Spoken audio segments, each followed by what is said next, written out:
Mais à présent, nous sommes en direct avec Pierre-Yves Madinier, président de l'ATD Quart-Monde. Bonsoir monsieur. Vous êtes en colère et vous parlez, vous, de la mise en place d'un bouclier social. Qu'est-ce que vous entendez par ce terme de bouclier social ? Je suis effectivement très en colère et il faut parler d'un bouclier antisocial. Pourquoi je suis en colère? Parce qu'un ministre de la République essaye d'opposer des personnes en difficulté les unes aux autres pour essayer de grappiller quelques voix. Et ça, c'est scandaleux. Moi, je vais vous donner les chiffres, je vais vous dire de quoi on parle. Ce qu'a dit de manière un petit peu pudique Roselyne Bachelot tout à l'heure. On parle de gens qui gagnent, d'une famille de 2 enfants et 2 adultes, 4 personnes, 1 663 € par mois. Ce sont ceux qui ont un seul revenu de SMIC. Et puis ceux qui sont au RSA, ils gagnent 350 € de moins par mois, 1 310 € par mois. Est-ce que vous croyez qu'avec 4 personnes, on peut vivre avec 1 310 € par mois? Alors que propose Laurent Wauquiez? Eh bien, il ne propose pas d'augmenter de 63 € par mois le SMIC pour cette famille qui vit au SMIC. Non, il propose de gratter 63 € par mois à ceux qui sont à 1 310 €. Et pourquoi fait-il ça?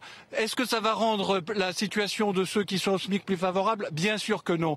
Il cherche simplement, croit-il, à se gagner quelques suffrages. Moi, je suis très inquiet par cette dérive parce que dans ce pays, et d'autres, des ministres se sont exprimés, il y a tout de même quelques principes de solidarité élémentaire, d'assistance aux plus démunis, et ces principes sont en train de partir à la volo avec des propositions irresponsables. Alors, je me fais un peu l'avocat du diable. J'imagine qu'il y a certains de nos téléspectateurs qui vous écoutent parler, qui se disent ces jeux, c'est bien joli, mais il y en a qui se complaisent à vivre avec les minima sociaux, ils font leur bidouille à côté, ça leur va très bien. Est-ce que ça, c'est du fantasme? Est-ce que ça n'existe pas dans la société française aujourd'hui, celle à laquelle vous êtes confrontés, vous, à ATD Quart-Monde?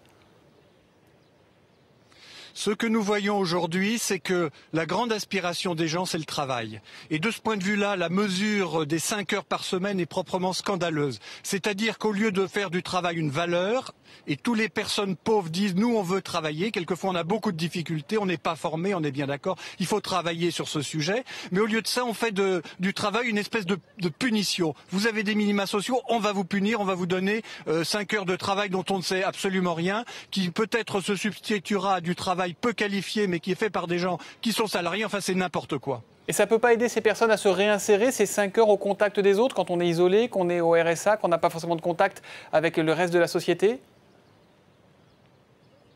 Si on veut effectivement conduire ce travail de retour à l'emploi, c'est pas en imposant 5 heures dans n'importe quelle condition qu'on y arrive. Il faut travailler avec les personnes, il faut les accompagner, il faut associer les entreprises, les associations, les travailleurs sociaux, les personnes elles-mêmes. C'est certainement pas des mesures punitives, des mesures de stigmatisation, des mesures qui laissent entendre que les gens ne veulent pas travailler. Moi, je suis aujourd'hui à la Défense. Je peux vous certifier qu'il y a autant de fainéants parmi les gens qui sont riches que parmi les gens qui sont pauvres.